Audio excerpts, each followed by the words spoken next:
ሰላም እንዴት ናችሁ? ደህና አደራችሁ ወይ? ቪዲዮውን በኋላ ቢሆንም ወፈስተው አሁን መናገር በሰዓት ጠዋት ነው። ለምን በጠዋት ካላችሁ የአንድ ሰው ጉዳይ አሳስቦኝ ነው።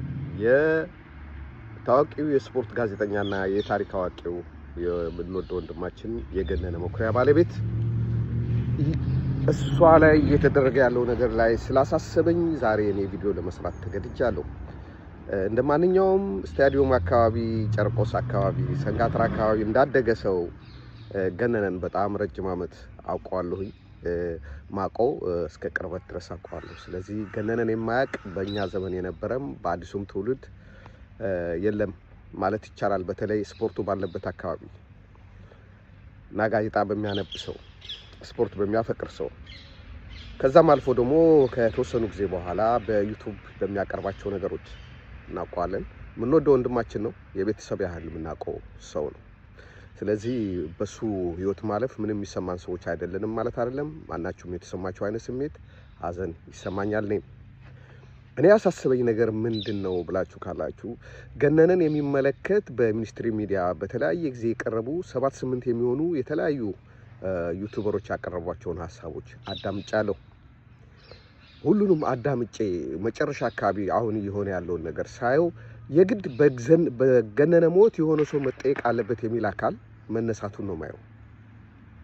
እውነት ለመናገር ሰው አንድ ነገር ሲያደርግ ህሊና የሚባል ነገር አለ አይደል እንዴ? የሞተ ሰው ነፍስ ስለሚጣራ ሟቹ በምንድነው የሞተው ይጣራ ማለት ተገቢና ሰው ሊያደርገው የሚችል ነገር ነው።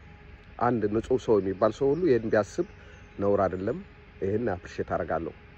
ነገር ግን የሆነ ሰው ከሞተ የሆነ ሰው መታሰር አለበት የሚለው በሽታ ግን መላቀቅ አለብን ከዚህ በሽታ። ሰው ሲሞት የሚያጣሩ ፖሊስ የሚባል የተቋቋመ ድርጅት አለ። በዛ ጉዳይ ላይ የነፍስ ግድያ ምርመራ ይደረጋል። ነፍስ ግድያ ከሆነ ካልሆነ ደግሞ በተፈጥሮ ሞት ነው ራሱ ነው ያጠፋው ወይስ አደጋ ነው የሚለውን እነሱ ባለሙያ ጋር ሆኖ የተለያየ አይነት ባለሙያ ተሰብስቦ የሚሰራው ስራ ስለሆነ ለነሱ መተው ጥሩ ይመስለኛል። ከዛ ካለፈ ግን የሆነ ሰው መታሰር አለበት የሆነ ሰው መጠየቅ አለበት የምትሉ ሰዎች ምንድነው መነሻችሁ? እኔ ጋዜጠኛ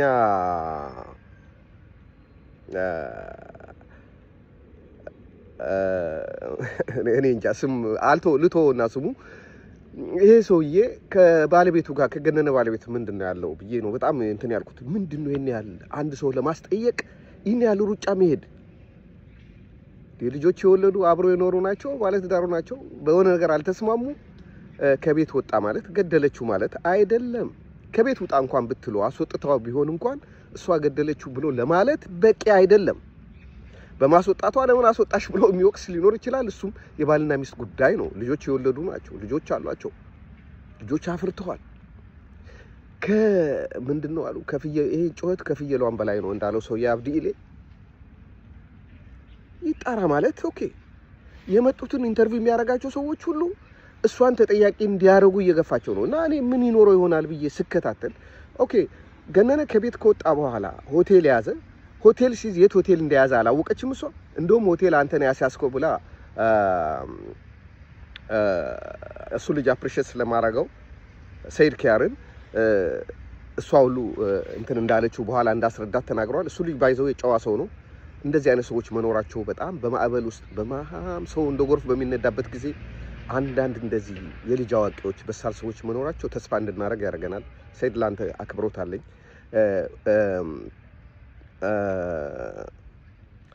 አንተን ወደ አልሆነ ነገር ለመውሰድ ሰው እንድትሆነጅል ብዙ ግፊት አድርጎብሃል።